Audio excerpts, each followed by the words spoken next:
Good morning, everyone. Sunday morning. Cold as hell down here in Myrtle Beach. It's like cold, rainy, and nasty. God. Can't go outside. Decided to film inside today. Bored to death. Got a little homie coming over to hang out for a while.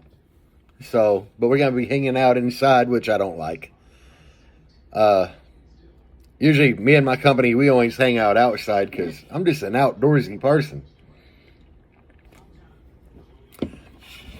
But anyway, we're just going to talk about power and subwoofers and two different kinds of builds. And kind of your most common two that you'll see.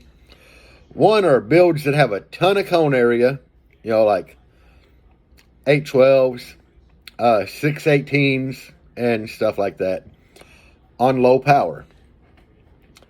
And by low power, I could mean a 12K per pair of 18s. So 3 12Ks on 618s, or even like Chris Kyle had, like 3 12Ks on 621s. And we're talking the nasty, nasty build. But on the other end of the spectrum, you have a build, which my Jeep would fall in that category, and the Blazer, where you have low cone area, only 415s, on a shit ton of power. And in this scenario, it actually takes a ton of power to get competitive with the lower cone area. And it's just kind of why I was doing this video, because, both builds can be equally as strong. It's just one has way more cone area, lower power, and the other one has to have a shit ton of power just to keep up because of the limited cone area. And we really test that theory a lot down here. My little buddy Joe, 3 FI Team V1 18s, and at one point he had a Taramps MD8K per coil. So he had 6 MD8Ks per 318s. And that's just a stupid amount of power. And it was stupid with that amount of power.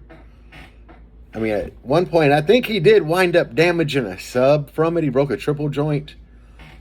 But that's just kind of the risk you have to take when you have limited cone area and you're really, really wanting to get competitive in the whole demo world.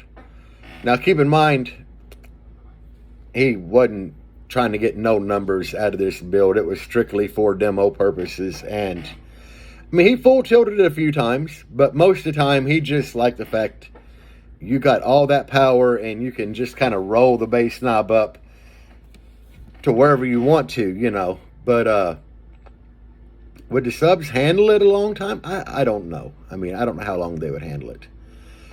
All I know is it was nasty. Me, myself, I really am impressed with a 415 build that does what mine does. But I definitely owe that all to the power. I have a lot of power in there. And it's really taken that to keep up with a lot of these guys that have crazy amount of cone area in their demo builds. That's why I'm definitely wanting to upgrade the Jeep to 615s, to get more cone area in there, and it ought to be nasty. But I'm not going to, add any more power to it, because you can get a build really nasty with a lot of cone area on low power. Tons of guys have proven that, So, what's your favorite? Go ahead, throw down in the comment what you like better, or are you kind of, like me, myself, I'm equally torn right there with both, because I have a build that's nastier than a lot of builds that have a lot of cone area. And then there are guys, if you want to get into the whole number thing, I have 415s, Loud Grandpa, or my buddy Kerry. I call him Kerry. I don't really call him Grandpa, but he's a real good friend of mine. He's got a Trailblazer at 415s, and he's doing mid 66s in it on numbers. And it's more of a dedicated numbers build now, but still, that's so impressive, and he has a shit ton of power in there. Actually, he's got more power in that than I do. I have 4 8Ks, and he has 2 salt 12Ks. And at the end of the day, we all know them 12Ks are 20Ks, so he's got a shit ton of power.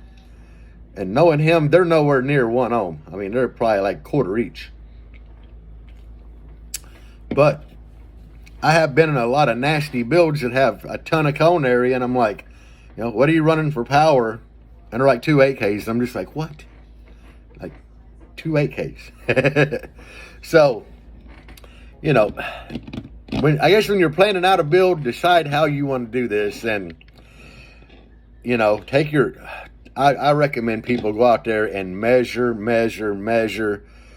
Get your seat that you're going to sit in positioned where you're comfortable, because you don't want to be all like driving, and you know, mark that spot in the vehicle, like, you know, okay, we can't bring the wall no further forward than this, and be comfortable. Definitely add in your 3 layers or 4 layers of wood for that front baffle, and start to build from that point back, and build your shell and actually lay out measurements for your subwoofer baffle, and figure out what you can fit in there as far as cone area if you don't really have a plan. And go from there, you know, like, hey, you know, I can fit 615s in here, or I can fit 1212s, and decide what you want to do. And then at that point, you can figure out if you want to build like a big cone area on lower power, or if you want to build less cone area because it's all you have room for with a shit ton of power. Both are great. Both get really violent. You can get windy out of both if you build a great enclosure. So at the end of the day, it's all up to you and what you want to build. All right, everybody. I just threw this bonus video in there because it's cold outside. I can't do nothing today. A little stir crazy in here. My day off. But I hope y'all stay warm. Hope y'all have a great day. Peace out, guys. And as always, what's that I always say? I'm never going to get an Emmy if I can't remember this stuff. Oh, yeah, bass on.